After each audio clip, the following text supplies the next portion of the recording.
ভগবান উবাচ, ভগবান বললেন যেখানে শ্রীমদ্ ভগবদ গীতা পাঠ হয় সেখানে আমি আমার অন্তরঙ্গা শক্তি প্রেমময়ী রাধিকাকে নিয়ে তথায় উপনীত হই। কি বললেন? সেখানে সকল দেবতার আশীর্বাদ নিহিত হয়, সেখানে শ্রী থাকে, লক্ষ্মী থাকে, সেখানে নীতি থাকে, সেখানে ধর্ম থাকে, সেখানে পার্থ ধনুর্ধর সেখানে উপনীত হন। ভগবান শ্রীকৃষ্ণ বলিলেন যদি মহাপ্রিয়ার যন্ত্রণায় মহাবিস্ফোটক আদি এরকম কোনো দারুণ ক্লেশ উৎপন্ন হয়, গীতা পাঠ মাত্র তৎক্ষণাৎ সকল আধ্যাত্মিক আদি ভৌতিক আদি দৈবিক ত্রিতাপ দুঃখ তৎক্ষণাৎ সেখান থেকে নিবৃত্তি হয় এবং মানুষের যত জ্বালা যন্ত্রণা দুঃখ ক্লেশ এটা গীতা পাঠের মাধ্যমে কি হয়ে যায়? মুক্ত হয়ে যায়। নিতাই গৌর প্রীতি প্রেমানন্দে হরি হরি বল।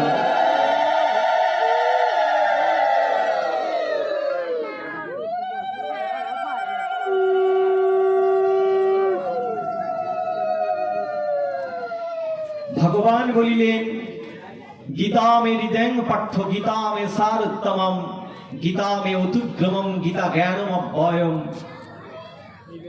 গীতা ব্রহ্ম রূপা ন সংশয়া অর্ধমাত্রা হরা নিত্য মনিবা আচ্য পদান্নিকা। গীতার কথাটা কেন বলছি? আমি কোনো সম্প্রদায়, কোনো গোষ্ঠী, কোনো জাতি কারোর উদ্দেশ্য করে বলছি না। সনাতন ধর্মের মহাপ্রভু শ্রীমান চৈতন্য মহাপ্রভুর অন্তর্ধান হওয়ার পরে যারা সনাতন ধর্মের সমগ্র বিশ্বব্যাপী প্রচারের জন্য ভূমিকা রেখেছিলেন তার মধ্যে একজন ছিলেন স্বামী বিবেকানন্দ, যিনি ছিলেন শাক্ত উপাসক, বলা হয় মায়ের ভক্ত। কিন্তু তার দর্শনটা কি দেখেন? উনি গেলেন আমেরিকাতে, তখন ভারতবর্ষ অখণ্ড ভারতবর্ষ, আফগানিস্তান, পাকিস্তান, বাংলাদেশ, ভারত, নেপাল সব একসাথে আছেন। সকল বক্তারা বক্তব্য রেখেছে। সর্বশেষ স্বামীজিকে বলছেন আপনার সময় 5 মিনিট, আপনি 5 মিনিটের মধ্যে আপনার সনাতন ধর্ম সম্পর্কে বলবেন, আপনার ধর্ম নাকি মহান। তখন শ্রীমদ্ ভগবদ গীতাটা দেওয়া ছিল সবার শেষে, আর সকল গ্রন্থগুলো ছিল উপরে, নিচে ছিল। তখন স্বামীজি বললেন আমার ধর্ম মহান কি মহান নয় সেটা সম্পর্কে আমার চেয়ে আপনারা প্রমাণ করেছেন, কারণ যে ধর্মগ্রন্থ সকল ধর্মগ্রন্থকে ধরে রাখে সেটিই তো মহান হতে পারে। সকলে অবাক হয়ে গেলেন। উনি সেদিন যে স্পিচ দিয়েছিলেন সবই শ্রীমদ্ ভগবদ গীতা, বেদান্ত, উপনিষদ, বেদের অন্তভাগের দর্শনের এই কথাগুলোকে জগৎবাসীর সামনে উন্মোচিত করলেন। জানতে পারিলেন সনাতন ধর্ম। ঠিক এর 40 বছর পরে ডক্টর মহানন্দ দত্ত ব্রহ্মচারী গিয়েছিলেন। তিনিও গিয়ে সনাতন ধর্মের প্রচার করলেন।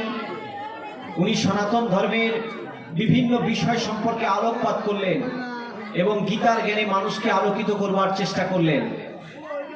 এরপরে গেলেন ভক্তি সিদ্ধান্ত সরস্বতী গোস্বামী ঠাকুরের প্রিয় শিষ্য, তিনি কে? প্রভুপাদ। উনি যেতে যেতেই কয়েকবার স্ট্রোক হয়ে গেল। উনি গীতাকে আশ্রয় করে গিয়েছিলেন। গীতাকে আশ্রয় করিলে কি হয় আমি সেটাই আপনাদেরকে বোঝার চেষ্টা করছি। হরিবোল, পাশে সাইডটা করবেন না, বিঘ্নিত হবে।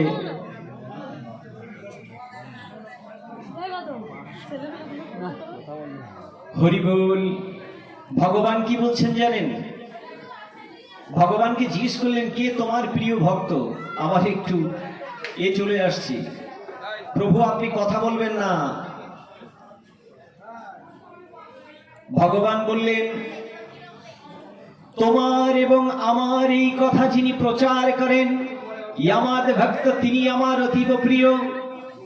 আবার অর্জুন জিজ্ঞেস করলেন কোন ভক্ত তোমার প্রিয়?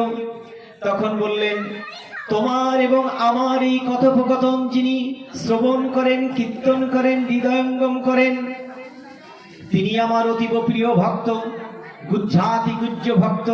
এ উভয়ের মাঝে আমি বাস করি। ভগবান একটি শ্লোক বলিলেন, অনন্য চিন্তায়ন মান যে জন পর্যুপাসতে তেষাং নিযুক্তানাং জগক্ষেমং বহম্যহম।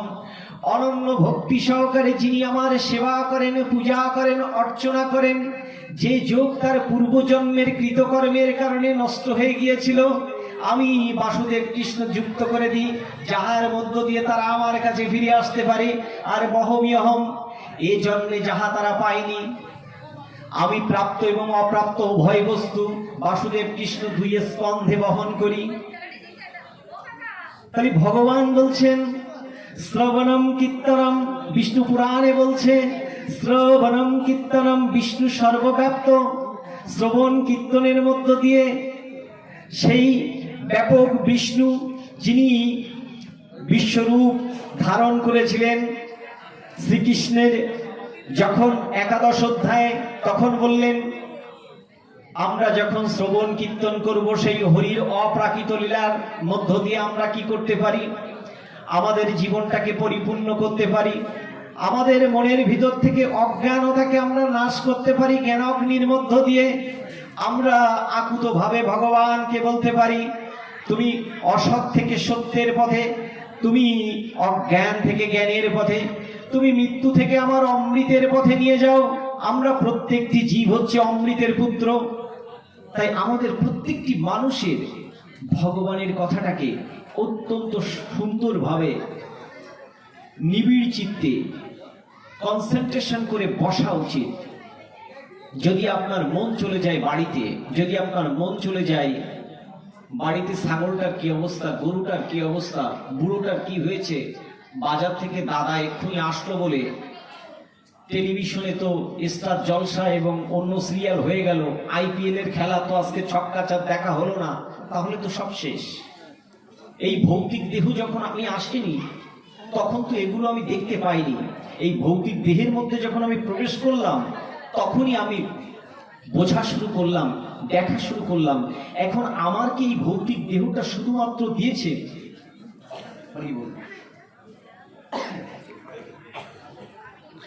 ভৌতিক দেহটা দিয়েছে কি ইন্দ্রিয় তৃপ্তির জন্য? বলছে এই ইন্দ্রিয়গুলো, এগুলো তো প্রকৃতির অংশ। প্রকৃতির গুণের কারণে আজকে আমার ভিতরে পঞ্চ কর্মেন্দ্রিয়, পঞ্চ জ্ঞানেন্দ্রিয় আর এক মন, এটা তৈরি হয়েছে। কিন্তু আমি তো প্রকৃতির অধীন নই। এই শরীরটি হচ্ছে তো ভৌতিক শরীর। এই ভৌতিক শরীরের মধ্যে আমি বাস করি। সেই আমিটি কি লিঙ্গ বা সূক্ষ্ম শরীর রূপে আমি পরমানন্দে এই দেহের মধ্যে অবস্থান করছি। আমি তো আমাকেই চিনিনি। ম্যাক্সিমাম এখানে যারা বসে আছে আমরা আমাকে চিনিনি। যদি তাই চিনতাম, তাহলে আজকে এই জড় কথা, এখানে ওখানে যাওয়া, কুকথা চিন্তা করা বা অন্য মনস্ক থাকা, এখানে মন না বসা, এর কারণ হচ্ছে এটা। আমাদের মন অতীব চঞ্চল। অর্জুন একই কথা বলেছিল, এই পৃথিবীতে সবচেয়ে ব্যতিব্যস্ত বস্তু বা পদার্থ কোনটি? ভগবান এক বাক্যে অর্জুনকে উপলক্ষ করিয়া বলেছিলেন, সেটা হচ্ছে তোমার মন। বলছে কি করে আমার মনকে নিয়ন্ত্রণ করব? বলছে বায়ুকে নিয়ন্ত্রণ করা যায়, কিন্তু মনকে নিয়ন্ত্রণ করা অতীব কঠিন। বলছে তুমি অভ্যাস করো। বলছে আমি অভ্যাসে অসমর্থ হচ্ছি। বলছি যদি অভ্যাসে অসমর্থ হও, তাহলে তোমার মনের ভিতরে যে কর্মের গুলো উদ্বেগ হয়, তুমি সেগুলো গোবিন্দের কাছে, ঈশ্বরের কাছে, ভগবানের কাছে অর্পণ করো। তাহলেই তুমি জন্ম মৃত্যুর বন্ধন থেকে মুক্ত হতে পারিবে। এই মুক্তি হওয়ার জন্য দরকার কি? আমার ভিতরে বিশ্বাস। বিশ্বাসটা কেমন জানেন? ভগবান রামচন্দ্র যখন আসলেন, ভগবান রামচন্দ্র, আমি প্রসঙ্গে ফিরবো ওই জায়গায়। ভগবান রামচন্দ্র যখন আসলেন, তবে দেখেন স্বয়ং নারায়ণ এসছে সেতু বন্ধন করবার জন্য। বলছে সেতু বন্ধন করে ওপাশে লঙ্কায় গিয়ে মা সীতাকে উদ্ধার করতে হবে। হনুমানের কি বিশ্বাস? কারণ হনুমান হচ্ছে স্বয়ং শিবের অবতার। তো হনুমান শুধু একবার বলল জয় শ্রীরাম, এক লাফে চলে গেল লঙ্কায়। বলে বিশ্বাস তো হচ্ছে এমন। বিভীষণ যখন বলল এই সেতু আমরা কি করে পার করব? হনুমান বলল কি করে পার করব? তখন হনুমান বিভীষণের কি বিশ্বাস, সকল বানরদের বলল প্রত্যেকটি পাথরের উপর লিখে দাও রাম রাম, তাহলে এই পাথরগুলো ভাসবে। দেখেন নারায়ণ সকলেই আছে, আর ভক্ত কি করলেন? লিখে দিলেন প্রত্যেকটা জায়গায় রাম, হয়ে গেল রাম সেতু। এটা কি? বিশ্বাস। এই বিশ্বাস যতক্ষণ পর্যন্ত আমার আপনার ভিতরে তৈরি না হবে, ল্যাক অফ বিলিফ, যেটাকে ইংরেজিতে বলে ল্যাক অফ বিলিফ, এই বিশ্বাসটা যতক্ষণ পর্যন্ত আমার আপনার ভিতরে তৈরি না হবে, ততক্ষণ পর্যন্ত ভগবত চেতনা আমরা উন্নীত হতে পারবো না। বিশ্বাস জিনিসটা এমন, এটাকে কখনো হনুমানের কি অনেক সুন্দর দেখতে ছিল? যদিও দেখি আমরা হনুমানের অনেক সুন্দর দেখতে ছিল না, আবার হনুমানের ড্রেসও ছিল না। হনুমানের কি বিশ্বাস! মা সীতা এবং রামকে, রামের উপাখ্যান যখন আসলো একটু বলি, রাম সীতা যখন আছেন তখন সীতা মা একবার প্রশ্নই করে দেখলো, মানে কি কোথায় অবস্থান করে লক্ষ্মণ? লক্ষ্মণ প্রশ্নই করলো কোথায়? তখন উনি বুক চিরে দেখালেন, দেখো রাম আর সীতা আমার বুকেই। জগৎবাসী দেখলো। এটা কি?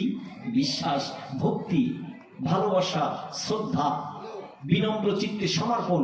এটা কখনো আমার দিবাকরের ধুতি দিয়ে হবে না, দিবাকরের এই সুন্দর পাঞ্জাবি দিয়ে হবে না, উত্তরীয় দিয়ে হবে না, এই তিলক মার্জন দিয়ে হবে না, সুন্দর চেহারা অবয়ব এসব কিছু দিয়ে হবে না। আমি ভক্তি ভাবটা ঈশ্বরকে কতটুকু আমি দিতে পেরেছি, ঈশ্বরের কাছে আমার সমর্পণ কতটুকু, আমার আকুতি কতটুকু, এটা ছাড়া আমাদের মুক্তি হবে না। তাই আজকে ভক্তি যোগটা 12তম অধ্যায়, ভক্তি যোগটাই পাঠ করলাম। আজকে ভক্তি যোগের কিছু কথা বলবো। শ্রীমন চৈতন্য মহাপ্রভু কেঁদে কেঁদে কীর্তন করে গেছেন, এবং দেখবেন গুরু বন্দনা, বৈষ্ণব বন্দনার ক্ষেত্রে ঠিক পরবর্তী একই কীর্তন করা হয়। আমার অজ্ঞান আধার নাশ করে দাও, কি আরো আগে আন তিমিরও বড় দান। তার মানে কি? তিমির মানে অন্ধকার, আমার অন্ধকার অজ্ঞানতা নাশ হচ্ছে না। এই অজ্ঞানতা নাশ করার উপায় কি? জ্ঞানাগ্নি। বলছি জ্ঞানের মতো পবিত্র আর কিছু নেই। জ্ঞানাগ্নি দ্বারা সকল অজ্ঞানতাকে নাশ করা যায়। অগ্নি যেমন সবকিছুকে শুদ্ধ করে, জ্ঞান তদ্রূপ প্রত্যেকটি জীবের পারমার্থিক চেতনায় উন্নীত করে এই প্রকৃতির জগৎ হতে অপ্রাকৃত জগতে যাওয়ার জন্য সেই রাস্তা করে দেয়।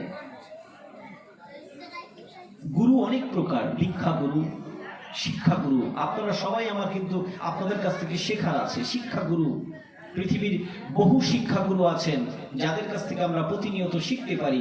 পিতা মাতা ওনারাও গুরু, স্থূল গুরু, আর আছেন পরম গুরু, যিনি আছেন দয়াল ঈশ্বর পরম কৃষ্ণ।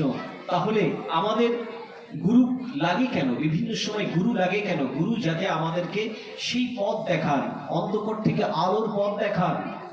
এর জন্য আমাদের গুরু, গুরু হচ্ছে ব্রহ্মের সাথে কানেকশন করে দেয়। তাই আপনারা এখানে এসেছেন কেন? আপনাদের ভিতরে অনেকগুলো অজ্ঞানতা থাকতে পারে, ল্যাকিংস থাকতে পারে, মোহ থাকতে পারে, জ্বালা থাকতে পারে, আপনার ভিতরে বহু সমস্যা থাকতে পারে। যে ত্রিতাপ জ্বালায় আপনি জ্বলছেন, যদি আলোচনা আপনি শোনেন, কি হবে? পরম ব্রহ্ম কারণ না কারোর মধ্য দিয়ে ব্যক্ত করান। সেই কথা যদি কর্ণগুহর দিয়ে আপনার ভিতরে হৃদয়ে আপনি ধারণ করেন, পারমার্থিক চেতনায় উন্নীত হন, তাহলে আত্মা পরমাত্মাকে যখন চিনতে পারবে, তখন সে দিব্যধাম প্রাপ্ত হবে। আজকের এই সভা থেকে যদি আপনি কিছু নিয়ে যেতে চান, আমি বলবো চুপচাপ আগামী সময়টুকু আমি চেষ্টা করব সংক্ষিপ্ত সময়ের মধ্যে শেষ করবার। আমি কিন্তু মূল পাঠে ভক্তিবাদে আপনাদের সাথে কিছু গল্প করে নিচ্ছি, যেটা বলে গসিপিং। কারণ মাইন্ড সেট আপ না হলে কোনো আলোচনায় গিয়ে মজা পাওয়া যাবে না। হরি বল। নিতাই গৌর সীতানাথ প্রীতি প্রেমানন্দে হরি হরি বল। এই যে দুবাহু অনেকে তোলেননি, দুবাহু না তোলার একটা কারণ আমি বলি। এটার একটা প্র্যাকটিস দরকার। ভগবান শ্রীকৃষ্ণ আপনারা জানেন, উনি তো লীলাময় রসময় মানুষকে পরীক্ষা করেন। ভক্ত কেমন উনি পরীক্ষা করেছেন। অর্জুনকে 3 টাইমস পরীক্ষা করেছেন, দ্রৌপদীকেও কয়েকবার পরীক্ষা করেছেন। তা দ্রৌপদীকে যখন পরীক্ষা করলেন, কি বললেন ভগবান? ভগবান একটি শ্লোক বললেন, চতুর্বিধা ভজন্তে মং জনা সুকৃতি সাহার্জুন আর্ত অর্থার্থী জিজ্ঞাসু জ্ঞানী চ ভারতস। এই পৃথিবীতে 4 প্রকার ভক্ত আছে। 4 প্রকার ভক্তের মধ্যে জ্ঞানী ভক্ত আমার আত্মস্বরূপ, আমি তাহাতে অবস্থান করি, তিনি আমাতে অবস্থান করেন। আমরা অনেক ভক্ত আছি, শুধু বিপদে পড়িলেই আমি ভগবানকে ডাকি, আর বিপদ কেটে গেলে ভগবানকে আর মনে থাকে না। কুরু সবাই যখন হেরে গেলেন, পাশা খেলায় হেরে গেলেন, পঞ্চ পাণ্ডবগণ সবকিছু হারিয়েছেন, সর্বশেষ দ্রৌপদীকে পর্যন্ত রেখেছেন, দ্রৌপদীকেও হারালেন। দ্রৌপদীকে যখন হারালেন তখন দুর্যোধন দুঃশাসনকে বলিলেন, দ্রৌপদীকে রন্ধনশালা থেকে এই রাজসভায় নিয়ে এসো। প্রথম দুঃশাসনকে ফিরিয়ে দিলেন। তখন দুর্যোধন বললেন, যদি সে না আসে, চুলির মুষ্টি ধরে সেই রন্ধনশালা থেকে তাকে ধরে নিয়ে এসো। দুঃশাসন সেইভাবে চুলির মুষ্টি ধরে হিড়ির করে টানতে টানতে নিয়ে আসলেন। যখন নিয়ে আসলেন তখন বলছে, হে পিতামহ ভীষ্ম, আপনি তো দেবব্রত ভীষ্ম, পরশুরামের শিষ্য, আপনি বিশ্ব ব্রহ্মাণ্ডের মহাশক্তি, এই ব্রহ্মাণ্ডের মহাশক্তি, আপনি এক স্ত্রী লাঞ্ছিত হচ্ছে, আপনি রক্ষা করুন। বিশ্ব মৌন।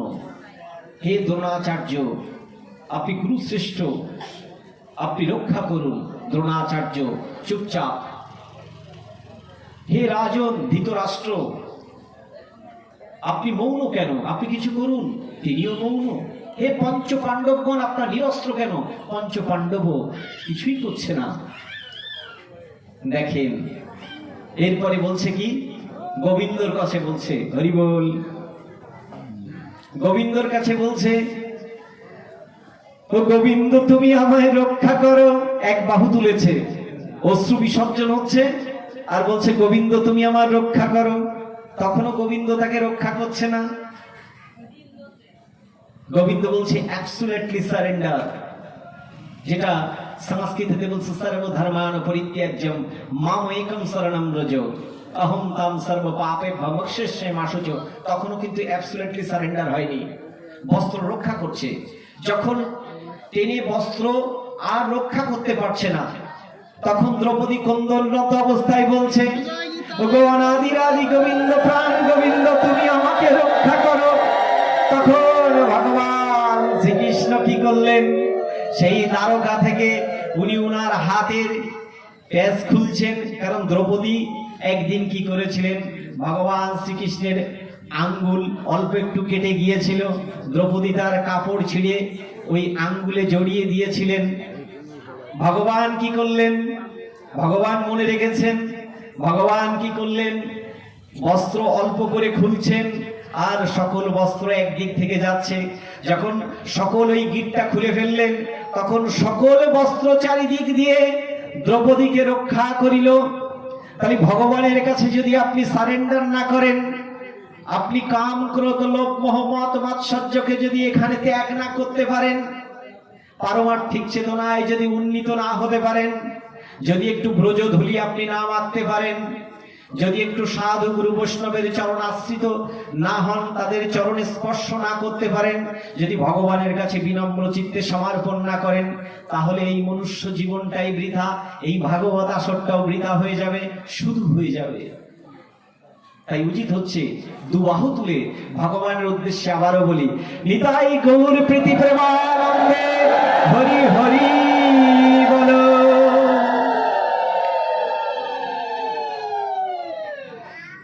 আমাদের সনাতন ধর্মের আসলে বললে কি জানেন, অনেক কিছুই বলা যাবে। সনাতন ধর্মের একটি বৈদিক দর্শন, একটু আগে প্রভুরা খুব দেখবেন খুব সুন্দর করে কীর্তনের সাথে সাথে কতগুলো বৈদিক আচারে কতগুলো কাজ করে গেল। কেন করলো? অনেকে বলে যে তোমরা এরকম নাচো কাচো কেন, তোমরা এরকম নাচো, আবার এরকম আগুন টাগুন দিয়ে এসব আর কি, ভগবানকে ডাকবা না ঈশ্বরকে ডাকবে, এটা আবার কি? যে কোনো জিনিসের সাথে তার কিছু নিয়ম কানুন শিষ্টাচার বৈদিক বৈদিক মানে একেবারে সৃষ্টির প্রারম্ভে বৈদিক যুগ যাকে বলা হয়, বেদ। তখন মানুষের বহু আয়ু ছিল। সেই যুগে থেকে, বৈদিক যুগের থেকে পৌরাণিক যুগ এখন পর্যন্ত আমরা বর্তমান আধুনিক যুগেও আমরা সেই পুরানো যে কৃষ্টি কালচার সেগুলোকে কিন্তু বাদ দিতে পারেনি। প্রথম কি করছি বলছে, পঞ্চভূতের শরীর, ক্ষিতি অপ তেজ মরুদ বোম, মাটি জল বায়ু অগ্নি আকাশ, পঞ্চভূত। এই পঞ্চভূতের শরীরকে আমরা পঞ্চভূতের কাছে সমর্পণ করি। কিভাবে সমর্পণ করি? প্রথমে যখন আমরা এই তিলকটা মার্জন করলাম, এই তিলকের মাঝখানে দেখবেন একটা ফোঁটা দিতে হয়, এই জায়গায় তৃতীয় নয়ন। ওগো প্রভু, এই মাটি, এই প্রকৃতি তো তোমারই একটি গুণের, প্রকৃতি তো তোমারই অংশ, কারণ তোমার অধ্যক্ষত্ব দ্বারাই প্রকৃতি পরিচালিত হয়। তাই প্রকৃতির একটি গুণ হচ্ছে মাটি। এই মাটি যেমন শুদ্ধ, এই মাটি যেমন সব কিছুকে পবিত্র করে, আমার শরীরের উপরের অবয়বটা হচ্ছে মাটি। তাই ওই মাটিকে স্পর্শ করে মাটি শুদ্ধি করলাম। দাদা সঙ্গে যদি দিতে পারি, প্রত্যেকটি অঙ্গ আমার শুদ্ধ হলো, এটা হচ্ছে মাটি শুদ্ধি। দ্বিতীয় শুদ্ধি কি? আমি জল আসমন করলাম, ঠোঁটে দিলাম, বা কেউ জল ছেটালো, বললো হে জল তুমি পবিত্র, নিরাকার, তোমার কোনো আকার নেই, তুমি সবকিছুকে ঠান্ডা করো, নিরাময় করো। তাই ঈশ্বরকে স্তুতি করে আমরা ছিটা দেই বা আমরা আসমন করি, সাথে সাথে বললো জল শুদ্ধি হলো। আমার দেহের 72 ভাগ জল, ওই জলটাকে স্পর্শ করলাম, শরীরের মধ্যে শীতলতা চলে আসলো। এরপরে অগ্নি, তুমি অগ্নি কি করো? সকল খাদ্য হজম করো, আমার জ্ঞানাগ্নি, আমার অজ্ঞানতাকে নাশ করো, আমার শরীরের যাহা কিছু আছে সব কিছুকে তুমি শুদ্ধ করো। হে অগ্নি, তোমাকে স্পর্শ করে আমি শুদ্ধ হচ্ছি, অগ্নি শুদ্ধি হলো। এরপরে ভগবানকে একটু বাতাস করলাম, প্রাণ আপান বান সমান উদান, আমরা যে প্রাণায়াম করি, এই যে বায়ু শুদ্ধি, এই বায়ু যেভাবে তুমি আমার ভিতরে প্রবেশ করে খাদ্যকে হজম করাও, আমার শরীরকে বাঁচিয়ে রাখো এই বাতাসের মধ্য দিয়ে। বাতাস যদি নিভে যায় সব শেষ হয়ে যাবে, তাই বাতাস দ্বারা তোমাকে সমর্পণ করছি, এবং আমার বাতাস শুদ্ধি হলো। এবং সর্বপোষ হচ্ছে সর্বশেষ, বলছে এই অনন্ত ব্রহ্মাণ্ডের প্রত্যেকটি তারকা মণ্ডলী, সূর্য থেকে শুরু করে চন্দ্র, সবকিছু তুমি ধারণ করে রেখেছ অনন্ত আকাশ। তাই অনন্ত আকাশকে সাক্ষী রেখে বলছি তুমি এক অদ্বিতীয়, এই আকাশ শুদ্ধি হলো। এই হচ্ছে পঞ্চভূতের শুদ্ধি। পঞ্চভূতের কাছে আমি কি করলাম? সারেন্ডার করলাম, না হলে হয় না। এগুলো করতে হয়। কেন করতে হয়? কি কারণে করতে হয়? উলুধ্বনি কেন দেবেন জানবেন তো? উলুধ্বনির মাহাত্ম্য কি? পৌরাণিক কাহিনীও আছে, উপনিষদের ব্যাখ্যাও আছে। শঙ্খধ্বনি কেন করবেন? কি কারণে করবেন? শাখা কেন পড়বেন? সিঁদুর কেন পড়তে হয়? আলতা কেন পড়তে হয়? প্রত্যেকটির একটি ব্যাখ্যা আছে। আজকের এই ব্যাখ্যা না, এটা প্রসঙ্গক্রমে চলে আসলো তাই বললাম। কারণ অনেকে হাত তুলছে না, অনেকে দেখলাম আগুনের ছোঁয়া নেয় না। কেন নেয় না? কারণ বোঝে না। তাই বাচ্চা বোঝে না, বাচ্চাকে বোঝাতে হবে যে এই কাজ করিলে ভালো। হরি বল। রাত্রি অনেক গভীর হয়েছে, অনেকের আমি বুঝতে পেরেছি ঘুম আসছে, ঘুম ঘুম ভাব চলে আসছে। অনেক মাতাজির দেখলাম একটু ঘুম ঘুম আসছে, উঠতে পারেনি। এর মধ্যে দেখি 11টা বেজে গেছে। এরপরে বলছে শেষ করতে হবে অধিবাস কীর্তন।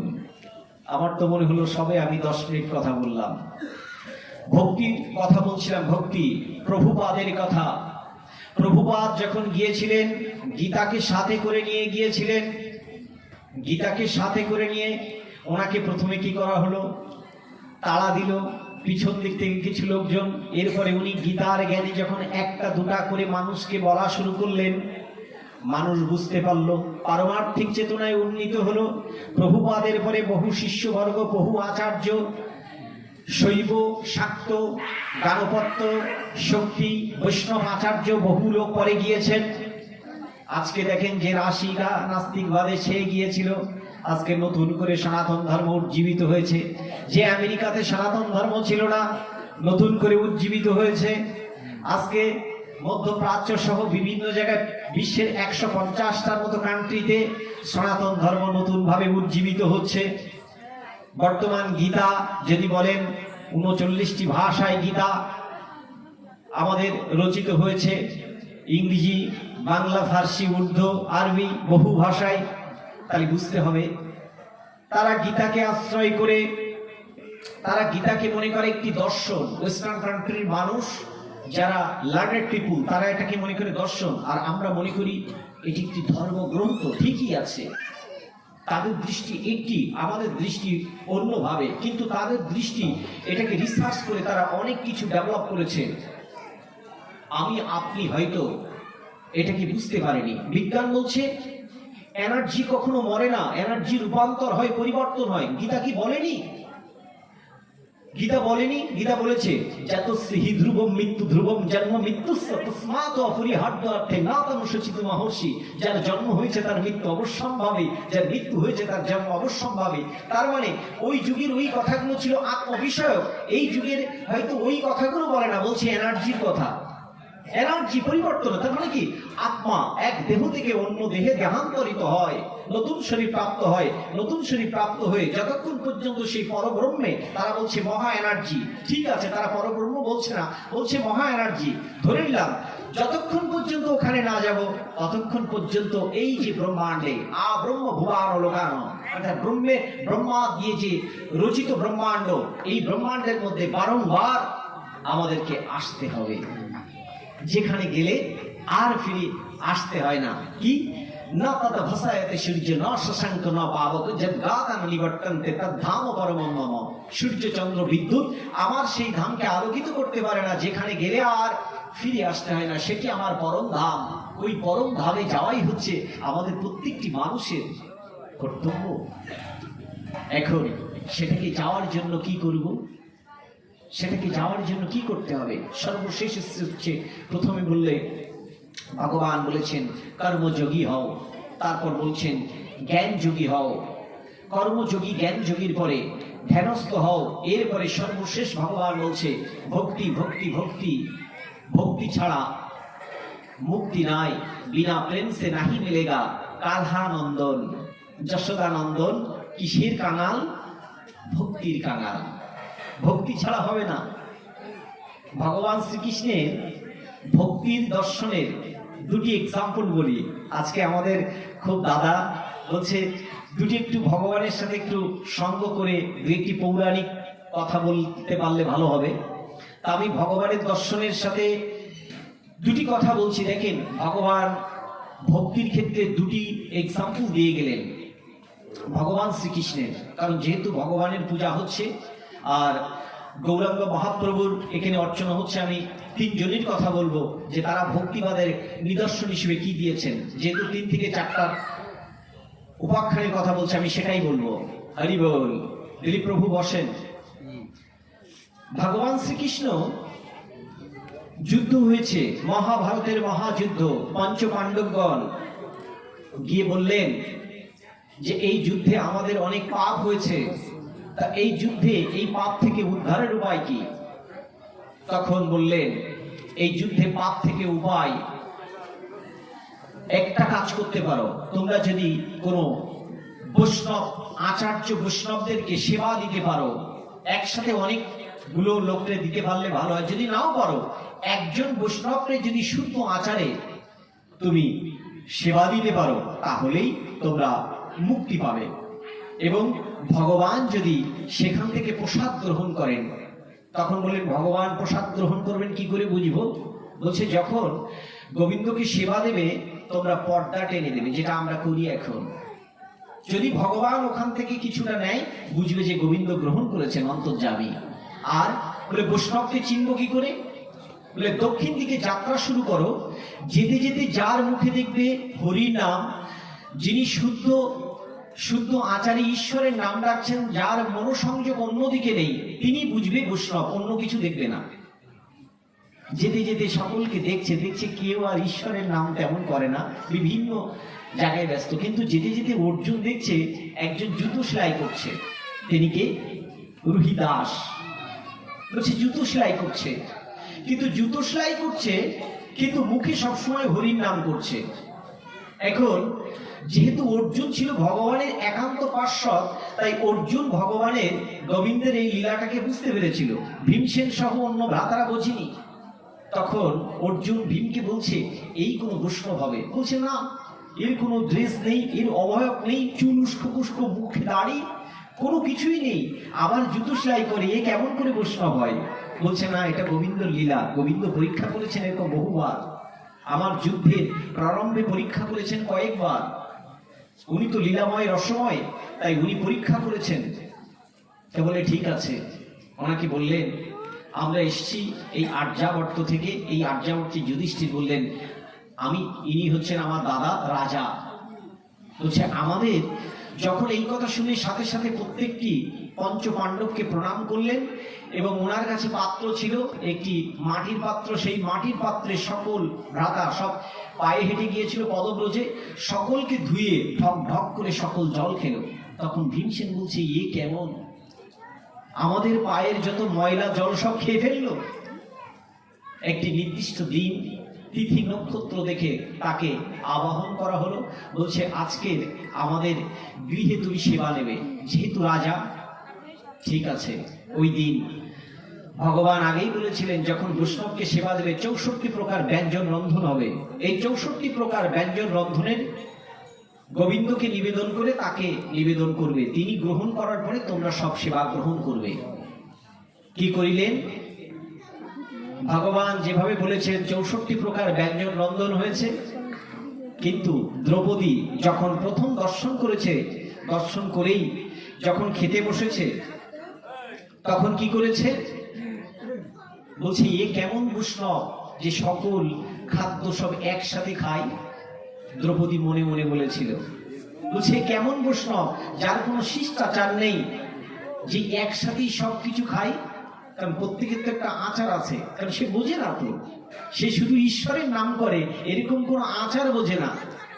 ওই যে মনে মনে একটু হিংসা হয়েছে, একটু ক্রোধ হয়েছে, একটু অপরাধ ধরেছে, তার ভিতরে অন্যের অনুদর্শনম, অন্যের দোষ দর্শন করা। ভগবান যেটা বলছেন, অভয়ং সত সংশুদ্ধি যোগ ব্যবস্থিত দানম দমশ্চ যজ্ঞশ্চ শ্রদ্ধায় আর্যবম অহিংসা ক্রোধ ত্যাগ শান্তির অবৈষ্ণব দয়া ভূতেষু অলুপ্তম মাধর্মম রি আচরণম তেজ ক্ষমাধীতি শৌচম অগ্রমতি মানিতা ভবদম ভবন্তি সম্পদম অভিজাতস্য অসি পাণ্ডব। এই 26টি গুণের মধ্যে একটি গুণ হচ্ছে অন্যের দোষ দর্শন করা। অন্যের দোষ দর্শন হয়ে গেছে, বলছে হবে না, তার গুণ দেখেনি। ভগবানের কোন স্তরের সাধক, ভগবানকে কিভাবে ডাকে সেটা দেখেনি, দেখেছি কি বহিরাঙ্গটা। বলছে কোনো আচরণ নেই। ভগবান দেখলো, ভিতরে গিয়ে দেখলো যে প্রসাদ সেভাবে আছে। অর্জুন বুঝতে পেরেছে অপরাধ হয়েছে, গোবিন্দ তো প্রসাদ নেয়নি। আবার ছুটতে ছুটতে পঞ্চ পাণ্ডবগণ গিয়েছে, গিয়ে বলছে, গোবিন্দ কি অপরাধ হয়েছে, ঈশ্বর কেন নেয়নি? তখন বলছে, অপরাধ একটাই হয়েছে, দেখো তোমার সহধর্মিনীদের মধ্য থেকে কেউ যেন কি একটা করেছে। গোবিন্দ খোলসা করেনি। এসে দ্রৌপদীকে জিজ্ঞেস করেছিলেন, তুমি কি কিছু করেছিলে? বলছে, আমি মনে মনে বলেছিলাম, এই কেমন বৈষ্ণব যার কোনো আচার নেই, আচরণ নেই, একসাথে সবকিছু ব্যঞ্জন রন্ধন মানে খায়, এ তো আমি মনে মনে বলেছিলাম, আমি তো কাউকে বলিনি। বলছে, ঈশ্বর থাকি কোথায়? ঈশ্বর সর্বভূতানাম হৃদ্বিদেশে অর্জুন তিষ্ঠতি। ঈশ্বর তো প্রত্যেকের ভূতের মধ্যে অন্তরাত্মায় হৃদয়ে বাস করে। তা হৃদয়ে যে ঈশ্বর বাস করে, কাকে ফাঁকি দেওয়া যায় না? এক জীবাত্মাকে ফাঁকি দেওয়া যায় না, এক পরমাত্মাকে ফাঁকি দেওয়া যায় না। কারণ পরমাত্মা সাক্ষী দ্রষ্টা অনুমোদনকারী ভোক্তা সর্বলোক মহেশ্বর রূপে উনি হৃদয়ে অবস্থান করেন। তাহলে হৃদয়ে তো উনি শুনে ফেলেছেন, মনে মনে বললেও। তাই বলছে, মহা অপরাধ হয়েছে। আবার সুষ্ঠুভাবে সুন্দর দিন দেখে, তিথি নক্ষত্র দেখে, আবার যখন তাদেরকে একটি নির্দিষ্ট দিনে দেওয়া হলো, 64 প্রকার ব্যঞ্জন রন্ধন করে, পা ধৌত করে এই দিন গোবিন্দ গ্রহণ করেছে। পঞ্চ পাণ্ডবগণ বুঝতে পারলো যে তারা সকল অপরাধ থেকে মুক্ত পেয়েছে। বলছে, আপনি যদি সেবা দেন কোন বৈষ্ণবকে, কোন বিপ্র ব্রাহ্মণকে সেবা দেন, পাওয়ার আশাই সেবা দিয়েন না। আমার জীবনে চলার পথে অনেক ভুল ত্রুটি আমি অনেককে দেখেছি। পুজো হচ্ছে, মার্জনা করবেন, পুজো হচ্ছে, পুজোর সময় সবচেয়ে ভগবানের জন্য কম টাকার গামছা দেওয়া যায়, কম টাকার শাড়ি, কম টাকার ফল, কম টাকার বাতাসা। কেন? বলছে, এই বিশ্ব ব্রহ্মাণ্ড, আলো বাতাস, সূর্য নক্ষত্র চন্দ্র তোমার জন্য সুন্দরভাবে রেখেছি। খাদ্য সুন্দরভাবে রেখেছি। বলছে যাহা কিছু দেবে গোবিন্দর প্রীতি জন্মাবে কিভাবে? ভগবান বলছে যদি কোনো শুদ্ধ আচার্যকে, যদি কোনো শুদ্ধ ব্রাহ্মণকে, যদি কোনো শুদ্ধ বৈষ্ণবকে বা কোনো হরিভক্তকে যদি কোনো কিছু দান করা হয়, বলছে ঈশ্বর কি করে তার মধ্য দিয়ে সেটা গ্রহণ করেন। এটা হচ্ছে দান মাহাত্ম্যের ক্ষেত্রে বলল। যত্তু প্রত্যুত প্রকারার্থম ফল উদ্দেশ্য পূর্ণ ধিয়তে চ পরিক্লিষ্টম তদ্দানম রাজসংসিতম আদেশ কালে য অপাত্রেভ্য দিয়তে অসৎকৃতম অবজ্ঞাদম তত্তামসম উদাহৃতম। অবজ্ঞার সাথে যদি কোনো দান করা হয় সেটা হচ্ছে তামস দান। যদি কোনো কিছু পাওয়ার আশায় দান করা হয় সেটা হচ্ছে রাজস দান। কিন্তু উপযুক্ত স্থানে, উপযুক্ত পাত্রে, উপযুক্ত সময়ে যদি কোনো দান করা হয় সেটা সাত্বিক দান, ঈশ্বর গ্রহণ করেন। হরি বল। এই জন্য বুঝতে হবে যে ভগবান শ্রীকৃষ্ণের যে ব্যাখ্যা, গীতার ব্যাখ্যা, ভাগবতমের ব্যাখ্যা, এটা যদি প্রত্যেকটির বুঝে পড়ি, কারণ একটু পড়া একটু বুঝে পড়া, যদি বুঝে পড়তে পারি তখন আপ্লুত হব, সমৃদ্ধশালী হব, খুব ভালো লাগবে যে না সত্যি যে আমি সনাতন ধর্মের ছায়াতলে এসে এই জন্মে আমি সনাতন ধর্মের ছায়াতলে এসে আবার মনুষ্য জীবনটাকে আমি পরিপূর্ণ করেছি। আমি বুঝতে পেরেছি আমার আরাধ্যকে কি, আমার কর্তব্য কি করিলে আমি সেখানে যেতে পারবো। প্রত্যেকটি জায়গায় বিস্তরভাবে এটা দেওয়া রয়েছে, শুধু একটু বোঝার দরকার। হরি বল। ভগবান শ্রীকৃষ্ণের দ্বিতীয় লীলার আরেকটি জিনিস উনি করলেন। ওনার বন্ধু ছিল বিপ্র ব্রাহ্মণ, তিনি কে? সুদামা বন্ধু। এই সুদামা বন্ধুর সাথে ভগবানের ছিল অত্যন্ত সখ্যতা। ভগবান শ্রীকৃষ্ণ 64 কলা, বলা হয় না 64 কলা সম্পন্ন 64 শাস্ত্র ভগবান শান্তিপুরীর মুনির আশ্রমে উনি রপ্ত করেছিলেন 64 দিনে। কেন? লোকশিক্ষার জন্য গুরুগৃহে গিয়েছিলেন, কারণ উনিও দেখিয়েছিলেন কারণ গুরুগৃহে যেতে হয়। 64 খানা শাস্ত্র উনি 64 দিনে সম্পন্ন করলেন। কিন্তু গুরুগৃহের একটি নিয়ম ছিল, যদি সে রাজার ছেলে হোক আর ব্রাহ্মণের ছেলে হোক, প্রত্যেকের কাঠ পোড়াতে হবে, কাজ করতে হবে। বনে গিয়েছে কাঠ পোড়াতে সুদামা বন্ধু এবং ভগবান শ্রীকৃষ্ণ। আর গুরু মাতা কি করেছে? দুটি পুটলি, চিড়ার দুটি পুটলি দিয়েছে, একটা সুদামা বন্ধুকে আরেকটি দিয়েছে ভগবানকে। সুদামাকে বলছে তুমি ব্রাহ্মণ, তুমি পারবে না, আমি তো ক্ষত্রিয় রাজা, আমি তোমার কাজ আমি করে দেব, কাঠ আমি কেটে নিয়ে আসি, তোমাকে কষ্ট করতে হবে না, তুমি বট বৃক্ষের নিচে আশ্রয় নাও এবং এখানে বিশ্রাম নাও, আর আমি ক্লান্ত হওয়ার পরে যে পুটলিটা থাকবে এটা এসে আমি খাবো। লীলাময় তো চলে গিয়েছে, খাচ্ছে। খেতে ওই দিন সুদামা বন্ধুর প্রচুর খিদা লেগে গেছে। ভগবান শ্রীকৃষ্ণের ওখান থেকে একটি পুটলি খাচ্ছে, বলছে কৃষ্ণ আসতে দেরি করছে, একটা একটা করে গালে দিচ্ছে। এই করতে করতে খানিকক্ষণ পরে দেখে সে পুটলি সব খালি হয়ে গেছে। এর মধ্যে ভগবান শ্রীকৃষ্ণ এসে হাজির। বাল্যলীলা হচ্ছে ভগবানের। বলছে মিত্র, আমার সেই খাদ্য কোথায়? বলছে আমি তো বুঝতে পারিনি, তুমি আমাকে ক্ষমা করে দাও, আমি সেটা খেয়ে ফেলেছি। তখন ভগবান লীলাময় বলছে দেখেন কি লীলাময়ের কি লীলা। বলছে তোমার কাছে ওটা আমার পাওনা থাকলো, যতক্ষণ পর্যন্ত তুমি ওটা পরিশোধ না করবে ততদিন তোমার অভাব ঘুচবে না। তখন কিন্তু সে ভালো। ভগবান শ্রীকৃষ্ণ চলে গেছেন, রাজা হয়েছেন, বিবাহ হয়েছে, সংসার হয়েছে, খুব সংক্ষিপ্ত, বিস্তারিত যাচ্ছি না। এরপরে কি করলেন? ওনার স্ত্রী একদিন বললেন তোমার বন্ধু তো রাজা। ভগবান শ্রীকৃষ্ণের দর্শনটার জন্য এই ব্যাখ্যাটা করছি।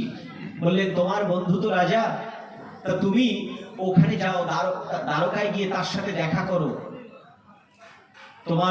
আমাদের তো প্রচুর অভাব, তা সে তো বলতে পারবে না। তাও কি করেছে? সেই চিড়ি যে পুটলি ছিল, এক পুটলি নিয়ে সে রওনা দিয়েছে। নারীদের কাছে গিয়ে বলছে আমি অমুক জায়গা থেকে এসেছি। তাকে ঢুকতে দেবে না, কারণ বস্ত্র জীর্ণ শীর্ণ ব্রাহ্মণ, ছেঁড়া পোশাক, কোন রকম একটি, মাথায় টিক্কি দেওয়া।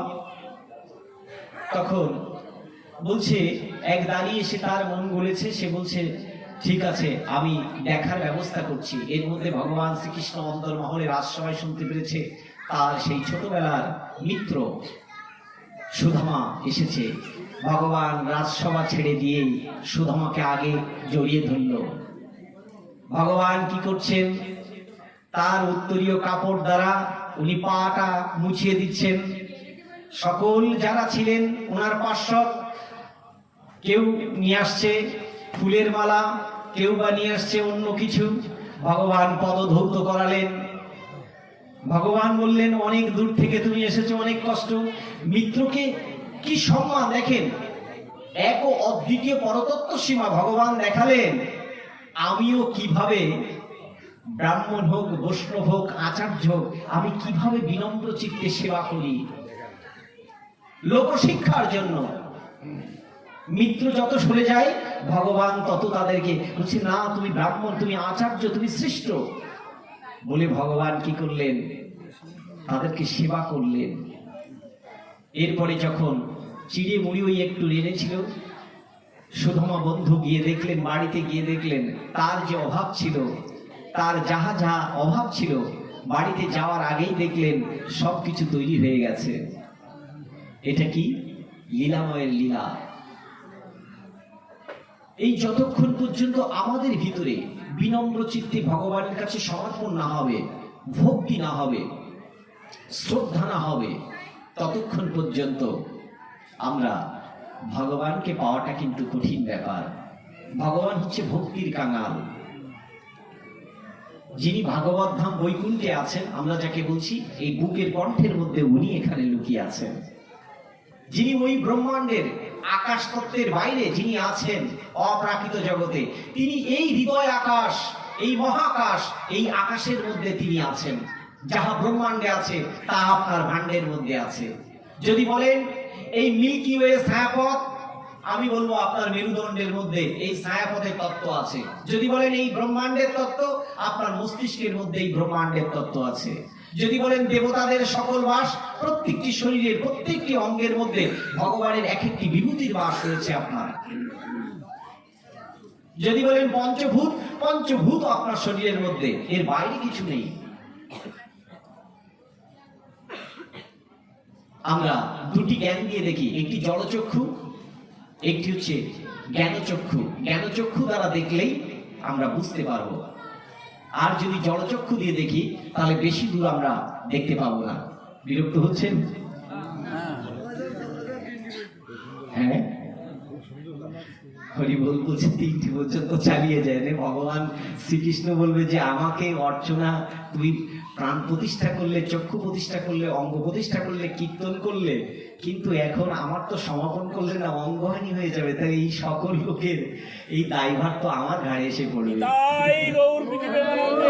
অঙ্গহানি পুজো করা যাবে না। ভগবান কি বলেছেন আরেকটি জায়গায়, মন্ত্রহীনম, মন্ত্রহীনম ক্রিয়াহীনম। মন্ত্র নেই, ক্রিয়া নেই, প্রসাদান্ন নেই, দান নেই, মানে দক্ষিণা নেই। বলছে মন্ত্র নেই, শ্রদ্ধা নেই, দক্ষিণা নেই, প্রসাদান্ন নেই। বলছে নিশ্চিত এই যজ্ঞ হচ্ছে তামসিক যজ্ঞ। যে কোনো যজ্ঞ করতে গেলে অবশ্যই মন্ত্র উচ্চারণ করতে হবে। আমি যে কোনো একটা মন্ত্র, ওম ক্লিং কৃষ্ণায় নমঃ, ওম ক্লিং কৃষ্ণায় বাসুদেবায় দামোদরায় ধীমহি তন্নো বিষ্ণু প্রচোদয়াৎ। এর হচ্ছে কৃষ্ণের ধ্যান। কৃষ্ণের ধ্যান বা কৃষ্ণের স্তুতি বা গৌরের অবশ্যই করতে হবে। মন্ত্র মন্ত্র মন্ত্র উচ্চারণ করতে হবে। যে আমি যে গীতা যখন চয়ন করলাম, ওম তৎসৎ, ব্রহ্মবাচক শব্দ, কিছু না পারলে অবশ্যই ব্রহ্মবাচক শব্দগুলো উচ্চারণ করতে। মন্ত্র, ক্রিয়া, শ্রদ্ধা, দান। দান ও একক মুক্তি, দানে মুক্তি, দানে গতি। দান ছাড়া হবে না। কলিজীবের অবশ্যই দান করতে হবে। বস্ত্র দান, গীতা দান, ফল দান, যতটুকু যার সাধ্য হয় দান করবেন। এই জন্য দানের মাহাত্ম্যের ক্ষেত্রে দেখবেন, ভক্তি শ্রদ্ধার ক্ষেত্রে কর্ণ তিনি কিন্তু জানতেন তার সামনে ইন্দ্র উপস্থিত। এত বড় দানবীর ছিলেন, কারণ কর্ণ যদি তার দিব্য কবচকুণ্ডল থাকতো তাহলে অর্জুন তাকে পরাস্ত করতে পারতেন না। দিব্য কবচকুণ্ডলকে ছিন্ন করবার জন্য ভগবান শ্রীকৃষ্ণের আবাহনে এটা হয়েছিল। তিনি কি সূর্যকে অর্ঘ্য দেওয়ার পরে যে যা চেত তাই দিয়ে দিত। কত বড় দানবীর, নিজের কবচ আর কুণ্ডল জানে উনি বাঁচবে না, দিয়ে দিলেন দান। আপনারা জানেন ত্রিপাদ ভূমি, উনি বুঝতে পেরেছিলেন শুক্রাচার্য যখন বলছে তোমার সামনে যে হাজির সে হচ্ছে হরি, উনি বুঝতে পেরেছিলেন এক পায়ে যখন উনি আকাশে মানে ত্রিপাদ দিয়ে সর্বমাত্র এই সব কিছুকে উনি অধিকার করলেন দুই পায়ে, তখন উনি বুঝলেন ইনি তো হরি। উনি তো বলতে পারতেন যে ত্রিপাদ ভূমি দেব না, কত বড় দানবীর বলি, বললেন আরেকটি বাবার মস্তকে রাখুন, বলছে দান। এবং কলিযুগের কলিত পতিত পাবন অবতার দুটি কথা বলেছেন, নাম এবং দান। নাম এবং দান, নাম করতে হবে, দান করতে হবে, না হলে হবে না। আমরা কি এই যে বাড়িতে আমাদের বিভিন্ন সময় অনেক সময় কেন করতে হয় জানেন? দান এবং নামের কথা। এই বিশ্ব ব্রহ্মাণ্ডের ঈশ্বর প্রকৃতিকে দান করেছে আমাদেরকে বেঁচে থাকার জন্য। প্রত্যেকটি জীব পরাগণের মধ্য দিয়ে আজকে পরাগণ সৃষ্টি করে বলে খাদ্য হয়, তাই আমরা ফল খাই। তাহলে প্রকৃতির কাছে আমরা ঋণ, পোকা মাকড়ের কাছে ঋণ।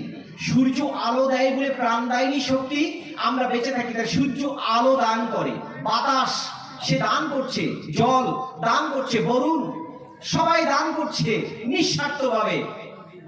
তাই বলছে হে পৃথিবীর প্রত্যেকটি জীব তোমরাও নিঃস্বার্থভাবে জগতের কল্যাণের জন্য দান করো, উৎসর্গ করো। কিন্তু সেটা আমরা করতে পারি না। আমরা মনে করি পৃথিবীতে কত দিন বাঁচবো তার কোনো ঠিক নেই। আমি বলবো ভগবান যেভাবে আমাদেরকে নির্দেশনা দিয়েছেন, কলির পরতত্ত্ব শিবা শ্রীমন চৈতন্য প্রভু রাধা কৃষ্ণ তনু ভাবে যিনি এসেছিলেন, তিনিও লোকশিক্ষার জন্য দেখেন কি জ্ঞান দিলেন। উনি গিয়েছেন এই নদিয়া থেকে নৌকা করে পরে পদব্রজে যখন দক্ষিণ দেশে পৌঁছালেন, তখন ওনার পার্শ্বত্য অনেক ছিলেন শিষ্যবর্গ। হঠাৎ করে বলছেন আমাদের এখানে এক ভণ্ড কপটচারী এসছে যে গীতা পড়তে পারে না, কিন্তু গীতার পৃষ্ঠা উল্টায় আর কান্নাকাটি করে, মানুষকে ভ্রমিত করে।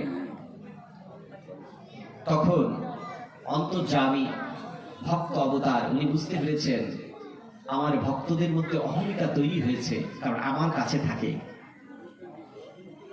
তখন বলছে ভক্তদেরকে লেসন দেওয়ার জন্য উনি কি করলেন, বলছে ঠিক আছে কালকে আমি যখন কীর্তন সমাপন করব তাকে ডেকে নিয়ে আসবে। কীর্তন সমাপনের পরে মহাপ্রভু কীর্তন করতে 6 ফুটের উপর লম্বা ছিলেন। কীর্তন শেষে যখন নিয়ে আসার পরে জিজ্ঞেস করছে তুমি কি গীতা পাঠ করতে পারো? বলছে না। তুমি কি ভাগবত পাঠ করতে পারো? বলছে না। বলছে তাহলে কাঁদো কেন? বলছে বিনম্র চিত্তে প্রণাম করে বলছে আমাকে ক্ষমা করেন, আমি গীতাও বুঝি না, আমি ভাগবতও বুঝি না, কিন্তু আমি যখন গীতার প্রথম পৃষ্ঠাটা উল্টাই এপাশে দেখি দিব্য রথে বসে আছে ভগবান শ্রীকৃষ্ণ দাঁড়িয়ে, আর অর্জুন নিচে বিনম্র চিত্তে শুনছে। বলে প্রতিদিন আমি এটা দর্শন করি এবং ভগবান শ্রীকৃষ্ণ যাহা বলেন ওটা আমি আমার কর্ণ দিয়ে আমি শ্রবণ করি। অর্জুন যেভাবে কেঁদেছিল আমার চোখ দিয়ে ওই প্রতিদিন বাড়ি অবিরত বাড়ি নির্গত হয়, আমি ধরে রাখতে পারি না। তখন মহাপ্রভু আলিঙ্গন করে বললেন লোকশিক্ষার জন্য, হা কৃষ্ণ করে আমি কখনো উত্তরখণ্ডে, কখনো দক্ষিণ খণ্ডে, কখনো বা নদিয়া, কখনো গিয়েছি, কিন্তু কৃষ্ণ আমাকে দেখা দেয় না। আর তুমি কি ভক্ত, তুমি ডাকো না, কিছু করো না, আর কৃষ্ণ গীতা উল্টাও আর প্রতিনিয়ত কৃষ্ণকে তুমি দর্শন করো, তুমি তো মহান ভক্ত। বলে কৃষ্ণ তাকে জড়িয়ে ধরলেন। যাকে আপনি মনে করছেন ভক্ত নন, ভগবান বলছে যিনি আমাকে আকুল ভাবে ডাকেন, যিনি আমাকে শ্রদ্ধার সহিত ডাকেন, যিনি আমাকে ভক্তি প্রদর্শন করেন, যিনি মনে মনে সবসময় আমার কথাই স্মরণ করেন, তুমি জানিবে ইনি আমার অতি প্রিয় ভক্ত। ভগবানের প্রিয় ভক্ত হওয়ার জন্য কাউরে দেখানোর দরকার নেই। যিনি প্রিয় ভক্ত, ভগবান তার জন্য অনেক কিছুই করেন। ভগবানের যে অত্যন্ত প্রিয়, আপনারা জানেন আমাদের বাড়ির সাক্ষীরা, এই সাক্ষীরাই শেষ করে দিচ্ছি, সমস্যা নেই।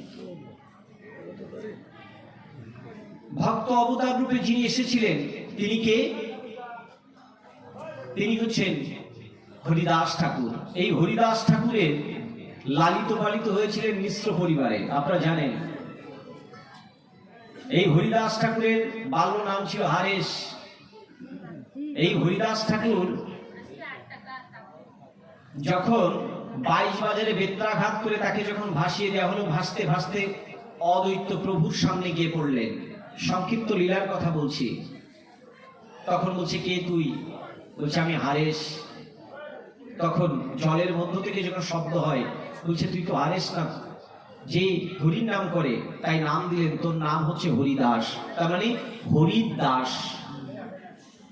জাত নেই, কুল নেই, কেউ তাকে একসেপ্ট করে না, কিন্তু মুখে কি আছে তার? ব্রহ্মবীজ শব্দ। ওটার কারণে হরিদাসের জীবন কি পরিবর্তন হলো, আর মহাপ্রভু কি ভূমিকা রাখলেন সেটাই বলছি। যে ভগবানকে ডাকলে ভগবান ভক্তের জন্য কি করতে পারেন।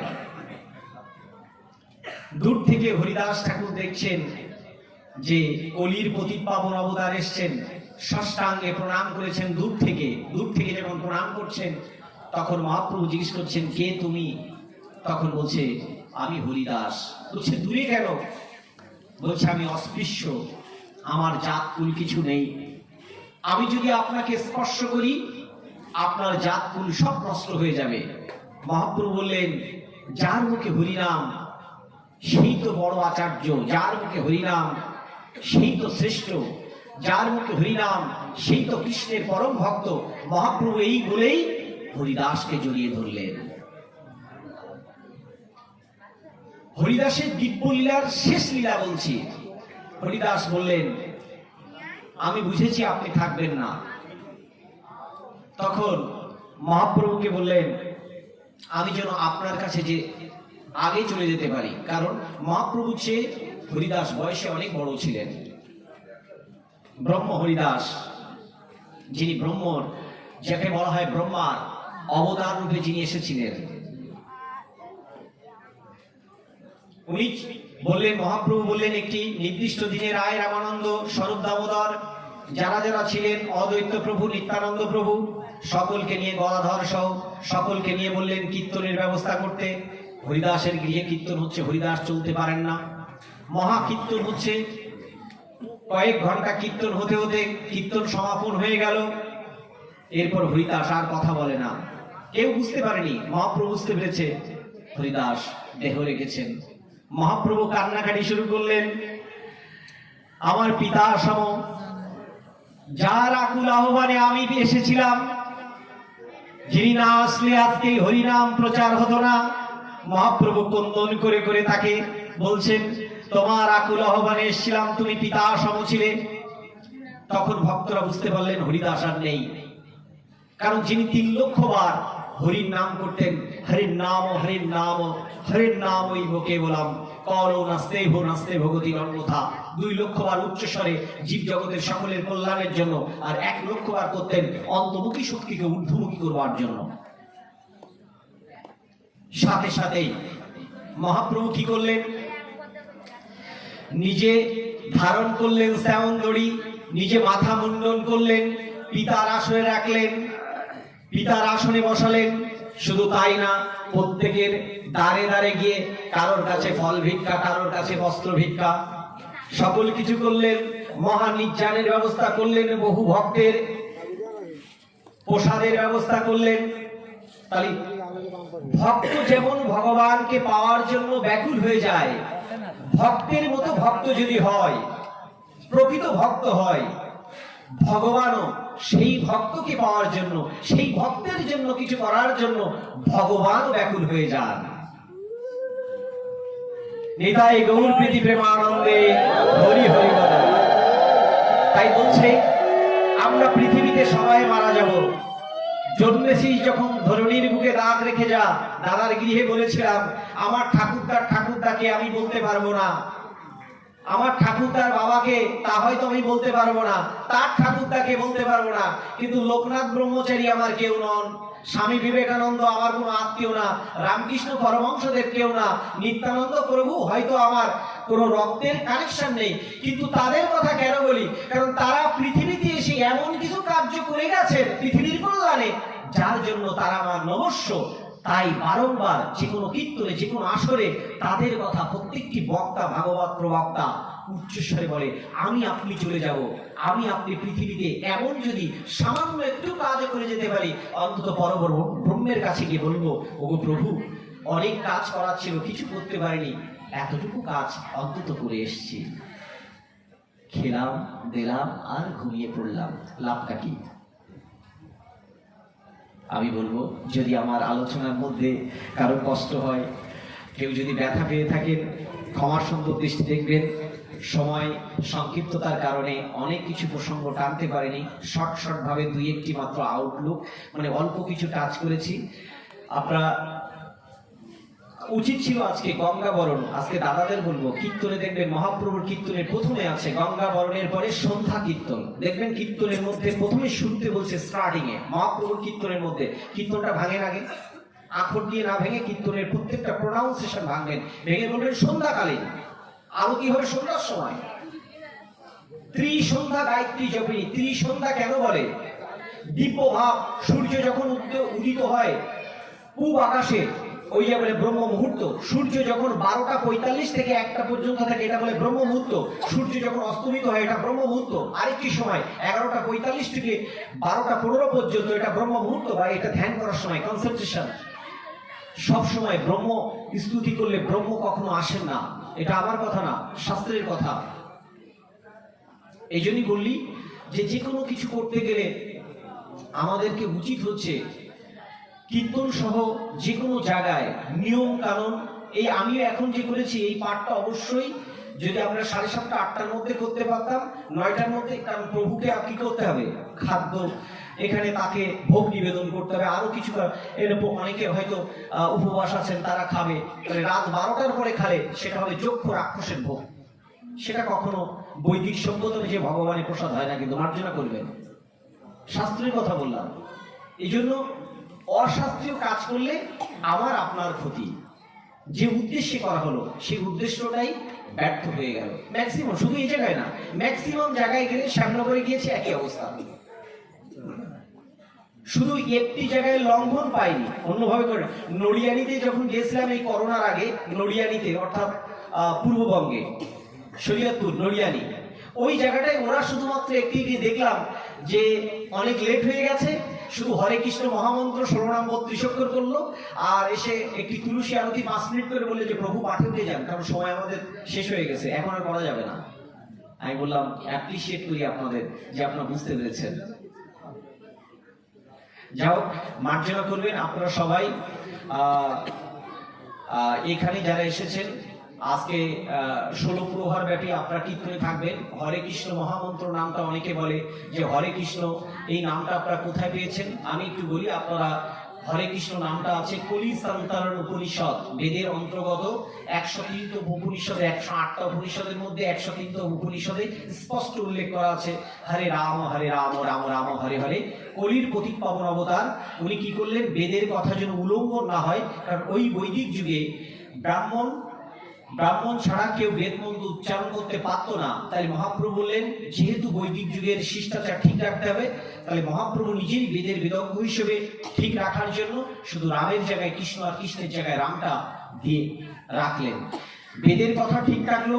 এবং যেহেতু কলি অকাল দোষের, তাই বললেন মহাপ্রভু বললেন যে প্রত্যেক যুগে, সত্য যুগে ধ্যান ছিল, পরে যজ্ঞ তপস্যা ছিল, পরবর্তীতে পূজা আদি ছিল, কিন্তু কলিতে অনেকে এইসব কাজগুলো করতে পারবে না। বেদ পাঠ, গীতা পাঠ বা উপনিষদ পাঠ করা, ব্রহ্মযজ্ঞ করা, কলির মানুষ এত বেশি কামাসক্ত, এত বেশি বিষয় আনন্দ, বিষয়ের সাথে যুক্ত থাকবে, তাই প্রত্যেকটা মানুষের অন্তত পাশ করার জন্য 33 মার্ক পেয়েও যদি অন্তত পাশ করতে পারে, সেই পরব্রহ্মের স্বাদ যাতে পেতে পারে, তাই বলছে তোমরা অন্ত 16 নাম 32 অক্ষর, হরে কৃষ্ণ আর রাম। হরেতে ব্রহ্মের আনন্দ শক্তি। কার আনন্দ? ব্রহ্মের আনন্দ। বলছে রামে সকল অজ্ঞানতা নাশ হয়, জ্ঞানগ্নি। যেমন রত্নাকর দস্যু মরা মরা বলতে বলতে উনি রামের নাম উচ্চারণ করেছিলেন, তার মানে জ্ঞানগ্নি দ্বারা অজ্ঞানতা ভস্মীভূত হয়েছিল। রামের নাম করলে অজ্ঞানতা ভস্মীভূত হয়। আর কৃষ্ণ আকর্ষণের বিকর্ষণ, বিকর্ষণের আকর্ষণ। প্রত্যেকটি রক্ত বিন্দুর মধ্য থেকে, প্রত্যেকটি কণিকার মধ্য দিয়ে যখন কৃষ্ণ নাম প্রবাহিত হবে, রাম নাম প্রবাহিত হবে, তখন জ্ঞানাগ্নি দ্বারা অজ্ঞানতা নাশ হবে। আর কৃষ্ণের মধ্য দিয়ে সকল ইন্দ্রিয় শক্তি, কামাসক্ত ইন্দ্রিয়, এই মন, এই আত্মা পরমাত্মার কাছে নিবেদিত হবে। কারণ ভিতরের কথা বলছি, দেহতত্ত্বের কথা। তখন ইন্দ্রিয়গুলোকে কি হবে? সব শুকিয়ে যাবে। এই ইন্দ্রিয়গুলো ভগবত চেতনে আসবে কর্মের মধ্য দিয়ে। আর যখন আমরা হরে নামটা বেশি বেশি করে উচ্চারণ করব, তখন ব্রহ্মের অপ্রাকৃত আনন্দ শক্তিকে আমরা অনুভব করিব। তাই বলছি 16 নাম 32 অক্ষর যত বেশি আমরা উচ্চারণ করতে পারিব, ততই আমাদের এই জীবের মুক্তি। সকলে মিলে আমরা কীর্তন করি। একটা কীর্তন করে আমরা সবাই ভগবানের নাম এবং এই কীর্তনের মধ্য দিয়ে এবং গীতার মাহাত্ম্যের মধ্য দিয়ে আমরা শেষ করব আমার এই পাঠ। সত্যযুগের নাম ছিল নারায়ণ পরাবেদা, নারায়ণ পরাক্ষরা, নারায়ণ পরামুক্তি, নারায়ণ পরাগতি।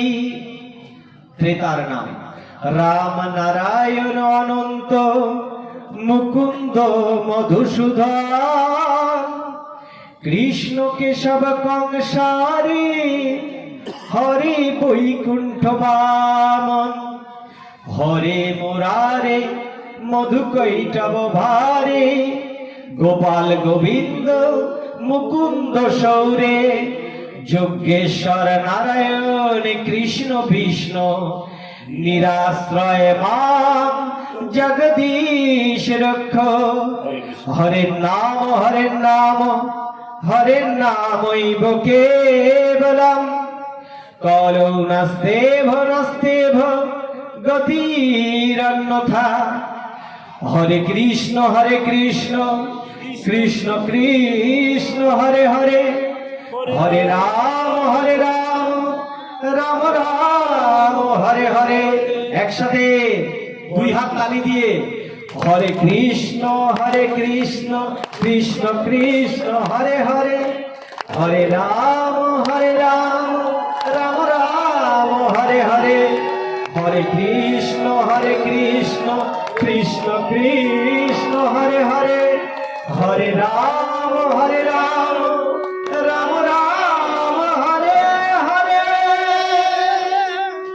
ওম গঙ্গা গীতা চ সাবিত্রী সীতা সত্যাপতি ব্রতা, ব্রহ্মা বিদ্যা ব্রহ্মাবলী, ত্রিসন্ধ্যা মুক্তি গেইনী, অর্ধ মাত্রা চিদানন্দা, ভবগ্নি ভ্রান্তি নাশিনী, বেদোদ্রোহী পরানন্দ তত্ত্বার্থ জ্ঞান মঞ্জুরি, ইতে তানি জপে নিত্যং নর নিশ্চল মানুষা, জ্ঞান সিদ্ধিং লবে নিত্যং তথান্তে পরমং পদম।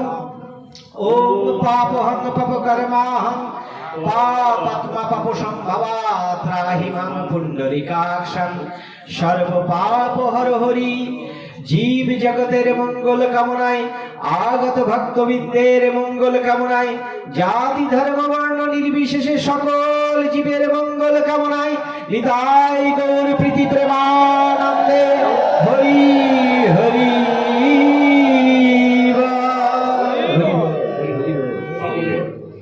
আমাদের অধিবাস এক্ষুনি সরে দেব, অনেক রাত হয়ে গেল। যেহেতু আমরা ভগবত পাঠ শ্রবণ করলাম, সকলে ভগবতের উদ্দেশ্যে একটু প্রণাম করেন। হে কৃষ্ণ করুণা সিন্ধু দীনবন্ধু জগৎপথে, গোপে জগবিকাকান্ত রাধাকান্ত নমস্তুত। নৌদপ্ত কাঞ্চন গৌরম বিরাট বৃন্দাবনেশ্বরী, বিশুভানুসুতি দেবী প্রণমামি হরিপ্রি। বঞ্চা কল্পতরুর্ভস্য শ্রীকা সিন্ধু দেবচ, পতিতানাং পাবনেভ্যো বৈষ্ণবেভ্যো।